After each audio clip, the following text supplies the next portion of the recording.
Évangile de Jésus-Christ selon saint Luc, chapitre 13, versets 10 à 17. En ce temps-là, Jésus était en train d'enseigner dans une synagogue le jour du sabbat. Voici qu'il y avait là une femme possédée par un esprit qui la rendait infirme depuis 18 ans. Elle était toute courbée et absolument incapable de se redresser. Quand Jésus la vit, il l'interpella et lui dit « Femme, te voici délivrée de ton infirmité. » Et il lui imposa les mains. À l'instant même, elle redevint droite et rendait gloire à Dieu.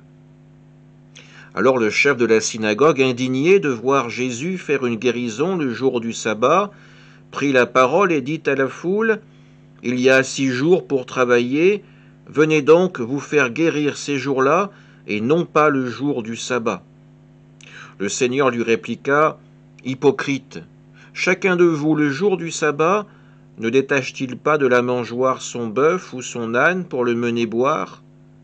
Alors cette femme, une fille d'Abraham, que Satan avait liée voici 18 ans, ne fallait-il pas la délivrer de ce lien le jour du sabbat ?»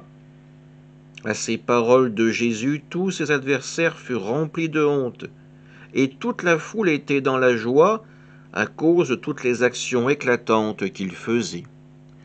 Acclamons la parole de Dieu.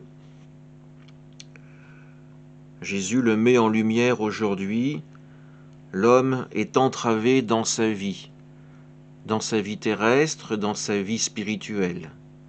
Et bien souvent, ces liens, ces menottes, c'est nous-mêmes qui nous les infligeons. Il met en lumière le manque de charité du chef de la synagogue. Il met aussi en lumière ce que nous pourrions appeler sa peur. Il a peur d'affronter Jésus de face à la foule. Alors, il prend ce grand prétexte du sabbat pour pouvoir arguer contre Jésus de cette guérison qu'il a constatée. Elle n'est pas intervenue dans le bon cadre. Elle a été faite pendant le sabbat, un jour où il ne faut pas travailler. Jésus nous le redit encore une fois, ces liens, nous devons nous en défaire. Nous devons avant tout comprendre que la chose la plus importante dans notre vie est l'amour que nous recevons de Dieu et l'amour que nous pouvons à notre tour partager avec ceux qui nous entourent. Amen.